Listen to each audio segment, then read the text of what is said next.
최대 39만 명이 지켜보던 나는 솔로 30일기.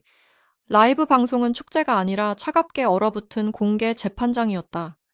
시작 전부터 채팅창은 사과하라는 말과 보기 힘들다는 반응으로 폭주했고, 화면 앞에 앉은 출연자들은 서로의 눈치를 보며 침묵을 삼켰다. 그 무거운 공기를 가장 먼저 찢은 사람은 피해자로 지목된 순자였다. 그녀는 감정에 휩쓸리지 않기 위해 송을씨로 적어온 입장문을 들고 카메라 앞에 섰고, 그 순간 라이브 현장의 분위기는 완전히 뒤집혔다. 이번 논란의 중심에는 영숙, 옥순, 정희로 불린 걸스토크 3인방이 있었다. 촬영 당시 세 사람은 순자가 없는 자리에서 그녀의 외모와 경수와의 관계를 두고 부정적인 말을 쏟아냈다. 문제는 그 대화가 단순한 뒷말로 끝나지 않았다는 점이었다. 순자는 우연히 방문 뒤에서 자신의 이름이 오가는 말을 듣게 됐고, 믿었던 동료들의 차가운 민낯을 그대로 마주했다. 밀폐된 촬영장 극도의 긴장감 뒤에서 들려오는 조롱이 한꺼번에 겹치자 순자는 결국 심각한 충격을 받았고, 제작진은 구급차를 불러야 했다. 예능 촬영장이 응급실 이송이라는 비극으로 이어진 순간이었다. 본방송을 통해 이 장면이 공개되자 시청자들의 분노는 걷잡을 수 없이 커졌다. 단순한 말실수도 아니고 순간적인 다툼도 아니었다. 한 사람이 문 뒤에서 자신을 향한 말을 듣고 무너졌으며, 그 결과 촬영장에 구급차까지 들어온 사건이었다. MC들까지 이례적으로 가해성 발언의 무책임함을 지적했고, 대중은 라이브에서 당사자들이 어떤 해명과 사과를 할지 지켜보게 됐다. 그러나 순자가 라이브에서 밝힌 진짜 충격은 그 이후에 있었다. 그녀는 촬영이 끝난 뒤에도 관계를 회복하려고 먼저 인사를 건네고 단체 대화방에 남아 있었고 오프라인 모임에도 참여했다고 말했다. 하지만 돌아온 것은 진심 어린 위로가 아니라 더 차갑고 은밀한 거리두기였다. 순자가 가장 먼저 언급한 곳은 여성 출연자들의 걸스토크 단체방이었다. 그녀를 응급실로 몰고 간 논란의 당사자들이 모인 그 방에서조차 순자와 경수의 관계는 진심으로 응원받지 못했다. 두 사람이 아직도 만나느냐는 식의 가벼운 말은 순자에게 또 다른 모욕으로 다가왔다. 그녀는 모든 일을 방송 속 갈등으로만 여기고 넘어가 보려 했지만, 첫 방송을 함께 보던 자리에서 결국 마음이 완전히 무너졌다. 상철의 집에 모인 출연자들과 본방송을 보던 중 순자는 자신이 구급차에 실려가던 장면과 자신을 헐뜯던 사람들의 얼굴을 다시 봐야 했다. 그 자리에서 순자가 서운함을 조심스럽게 꺼냈을 때 돌아온 것은 위로가 아니라 왜 그렇게 예민하냐는 차가운 반응이었다. 그 순간 순자는 자신이 이 안에서 완전히 고립됐다는 사실을 깨달았다. 피해자의 고통은 분위기를 망치는 예민함으로 취급됐고, 가해자들과 가까운 사람들은 불편한 진실을 외면했다.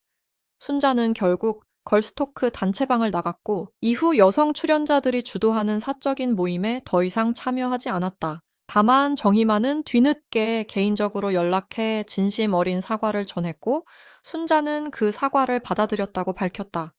그러나 영숙과 옥순의 사후 대처는 전혀 달랐다. 순자에 따르면 논란의 방송이 나가고 여론이 악화된 뒤에야 영숙에게서 연락이 왔다. 그 내용은 구체적인 사과가 아니라 멘탈 괜찮냐는 짧은 안부에 가까웠다. 순자에게 그것은 참회가 아니라 또 다른 거리감이었다. 옥순 역시 오해한 것 같다는 식의 표현을 섞어 사과했고, 순자는 피해자가 오해해서 상처받았다는 방식의 말은 진정한 사과가 될 수 없다고 느꼈다. 몇 주 동안 사적으로 용서를 구할 기회가 있었는데도 여론이 폭발하고 라이브 방송이 가까워진 뒤에야 연락이 온 점에서 순자는 진정성을 느끼지 못했다. 결국 그녀는 그 연락들을 읽지 않고 차단하는 방식으로 대응했다. 순자의 폭로가 이어지자 영숙은 급히 자신의 입장을 밝혔다. 그녀는 방송 이후 악성 댓글과 다이렉트 메시지 때문에 일상생활이 어려울 정도로 고통을 겪었다고 말했다. 또 나는 솔로 30일기의 모든 회차를 다시 보며 자신의 말과 행동을 엑셀 파일에 정리했다고 설명했다. 겉으로 보면 반성의 과정처럼 들릴 수 있었다. 하지만 곧이어 그녀는 허위 사실과 인신공격에 대해 변호사를 선임하고 법적 대응을 준비 중이라고 선언했다. 피해자에게 제대로 된 용서를 구하기도 전에 고소장을 먼저 꺼내든 듯한 태도는 라이브를 지켜보던 시청자들의 분노를 더 키웠다. 영숙은 결국 눈물을 흘리며 자신이 왜 그런 행동을 했는지 모르겠다고 말했다. 하지만 이미 사과와 법적 대응 해명과 방어가 뒤섞인 뒤였다. 시청자들은 그 눈물을 쉽게 받아들이지 않았다. 더구나 영숙이 경수와 순자가 잘 어울린다며 두 사람을 축하한다고 말하자 분위기는 더욱 싸늘해졌다. 뒤에서는 순자의 관계를 가볍게 말했던 사람이 이제 와서 응원하는 듯한 모습을 보였기 때문이다. 법적 대응을 말한 직후 흘린 눈물은 반성보다 위기 탈출로 보였고 그 괴리는 라이브 전체를 더 불편하게 만들었다. 이어 마이크를 잡은 옥순도 순자에게 바로 사과하기보다 자신을 둘러싼 사생활 루머를 먼저 설명했다. 그녀는 이름을 바꾼 이유, 여권과 행정 절차 흡연자가 아니라는 주장까지 길게 말했다. 하지만 시청자들이 듣고 싶었던 것은 해명이 아니라 순자에게 직접 건네는 사과였다.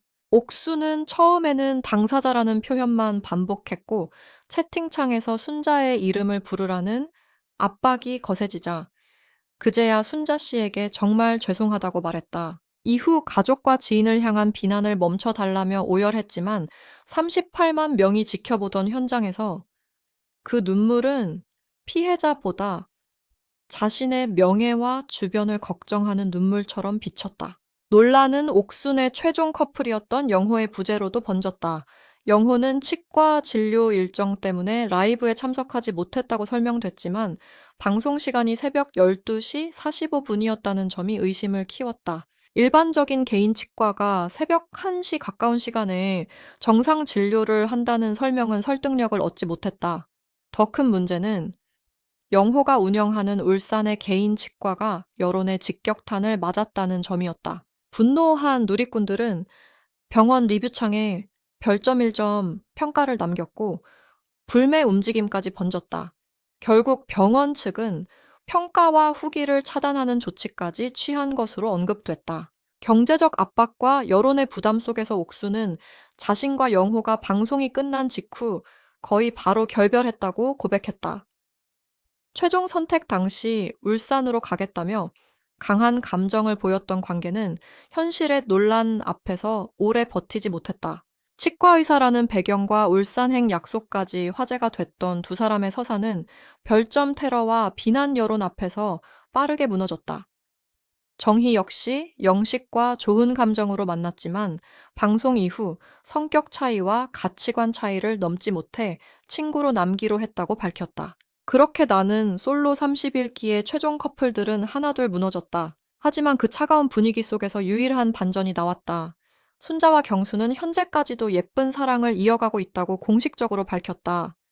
논란 속에서 자신들의 관계가 또 다른 가십이 될까봐 모자와 마스크를 쓰고 조심스럽게 만났다는 고백도 이어졌다. 가해 논란에 휘말린 커플들은 결별했고 가장 큰 상처를 입었던 순자와 그녀의 곁을 지킨 경수만이 현실 커플로 남았다는 사실에 채팅창은 순식간에 환호로 바뀌었다. 수십만 시청자는 이것을 단순한 연애 성공담이 아니라 무너진 신뢰 속에서도 끝까지 남은 진심의 증거로 받아들였다. 라이브가 끝난 뒤에도 논란은 계속됐다. 새벽이 깊어진 뒤 강남의 한 음식점에서 출연자들의 종방 회식이 열렸고 상철은 자신의 사회관계망 서비스에 사진을 올렸다. 사진 속에는 영숙, 옥순, 정희를 비롯한 여러 출연자가 웃고 있었지만 순자와 경수 그리고 영호의 모습은 보이지 않았다. 시청자들은 이를 마지막까지 피해자를 배제한 장면으로 받아들였고 다시 한번 거센 비판이 쏟아졌다. 카메라 앞에서는 눈물을 흘리고 사과를 말했지만 카메라가 꺼진 뒤에는 또다시 같은 사람들끼리만 모여 웃고 있었다는 점이 대중을 더 분노하게 했다. 그러나 순자는 같은 시간 전혀 다른 방식으로 답했다. 그녀는 경수와 동네의 소박한 국밥집에서 마주 앉아 웃고 있는 사진을 올렸다. 화려한 회식장도 억지 연대도 계산된 눈물도 없었다. 그저 끝까지 자신을 지킨 사람과 함께한 따뜻한 한 끼가 있었다. 대중은 이 장면을 국밥 엔딩이라 불렀다. 거짓 사과와 가짜 연대가 무너진 자리에서 결국 남은 것은 순자와 경수의 조용한 진심이었다. 나는 솔로 30일기 라이브가 남긴 가장 큰 장면은 눈물도 고소 선언도 아니었다.